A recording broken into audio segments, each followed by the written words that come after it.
Assalamualaikum warahmatullahi wabarakatuh. Selamat pagi, saudara-saudara sekalian. Kita lanjutkan pembelajarannya. Kita masuk ke dalam permasalahan pada akhir bab ya, proses pengaturan pada tumbuhan pada bab ketiga. Nah, di sini ada sebuah permasalahan mengenai uji kompetensi. Di sini ditampilkan mengenai hidroponik adalah salah satu cara untuk menumbuhkan tanaman tanpa menggunakan tanah. Tanaman akan ditanam pada material yang memiliki pori-pori besar. Dan pori-pori itu akan terisi oleh air. Berikut adalah gambar sistem hidroponik sederhana. Nah, kita lihat di sini ini ada air ya, berarti. Kemudian tanamannya, kemudian material yang menyerap air ini bisa busa, bisa apa itu? Bisa hanya sebatas kain dikasihkan ke net pot ya. Nah, ini merupakan bak atau tempat pertumbuhannya. Kemudian ini adalah tangki penyimpanan air dan ini adalah pompa. Air akan dipompa melewati sistem 4 hingga 6 kali sehari tergantung dengan jenis tanamannya. Pada saat pompa berhenti, kelebihan air akan mengalir dan terkumpul di tangki penyimpanan air.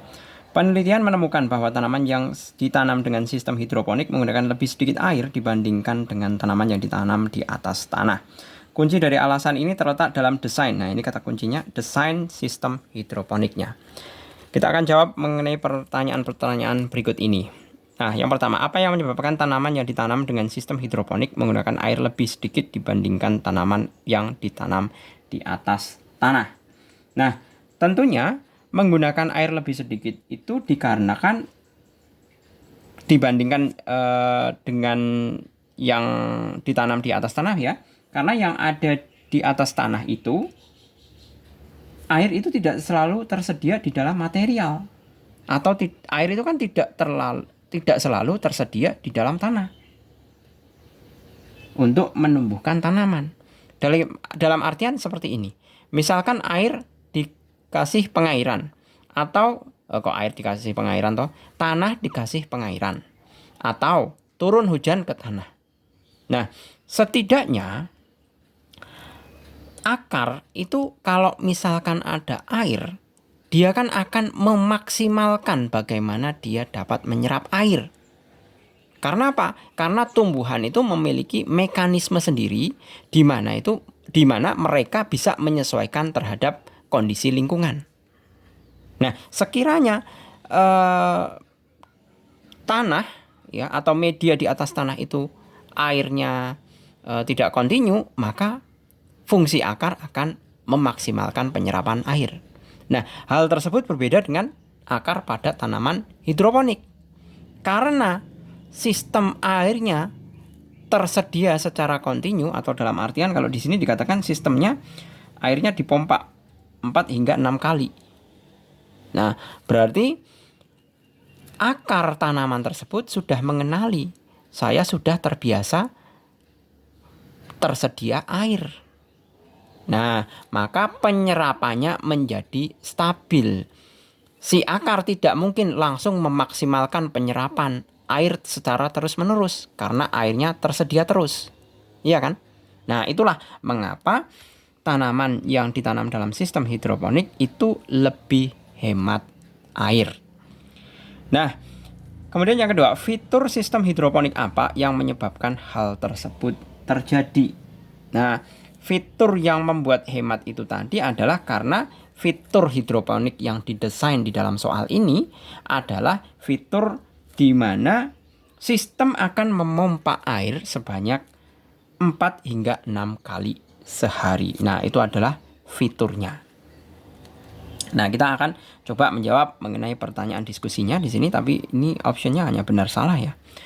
1. Organ tumbuhan yang berperan paling penting dalam kelangsungan hidup tumbuhan pada sistem hidroponik tersebut adalah daun, karena fotosintesis terjadi di daun.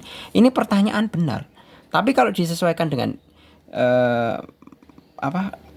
manakala disesuaikan dengan soalnya, yang berperan penting dalam kelangsungan hidup tumbuhan pada sistem hidroponik itu bukan daun, tapi akar. Ya, jadi pernyataan 1 ini adalah salah. 2. Air yang dipompa oleh pemompa air akan terkumpul di dalam pori-pori material. Pemompaan yang terlalu sering akan menyebabkan akar menjadi busuk akibat kandungan air yang terlalu banyak di pori-pori material. Nah, ini benar. Karena jumlah air yang berlebih dapat menyebabkan akar tanaman menjadi busuk. Semua jenis benda itu kalau misalkan masuk ke dalam air secara kontinu, dia akan lapuk dengan sendirinya. Bahkan batu yang sekeras itu, misalkan dikasih air atau ditetesi air secara terus-menerus, dia akan pecah dengan sendirinya. Apalagi air. Apalagi akar. Yang di mana di dalamnya itu masih ada jaringan-jaringan yang sangat muda, yang masih aktif membelah. Kalau selalu dikasih air secara kontinu tanpa adanya istilahnya media penyerap airnya, itu akan hancur malah dengan sendirinya akarnya. Jadi makanya sistem hidroponik itu pasti kan ini kasih net pot ya. Net pot itu seperti aqua ya. Ini dikasih helaian kain gitu. Nah, tumbuhannya di sini.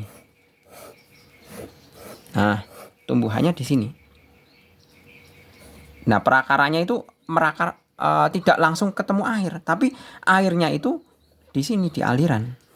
Nah, ini air. Jadi akar itu tidak terendam. Tapi akar itu nanti akan menghisap air lewat apa? Lewat kain ini. Ada yang pakai kain ya, ada yang medianya kan, ada yang pakai kain, ada yang pakai rock wool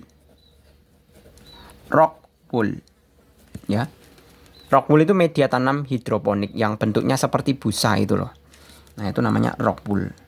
Biasanya kan disemai di rock wool dulu, kemudian setelah sudah ada daunnya barang 3 atau 4, kemudian masing-masing bibit semai di dalam rock wool itu kemudian dipindah ke net pot. Kemudian dimasukkan ke sistem hidroponik seperti ini yang ada airnya mengalir. Seperti itu. Jadi pernyataan 2 ini adalah benar. 3. Material padat seperti tanah liat dapat digunakan pada sistem hidroponik karena dapat mendukung pertumbuhan akar dan penyerapan air yang maksimal. Nah, ini jelas salah. Ya, salah ini. Karena apa? Tanah liat itu malah tidak memiliki pori-pori yang besar. Akibatnya air itu tidak dapat masuk ke dalam tanah liat, sehingga tanaman akan kekurangan air.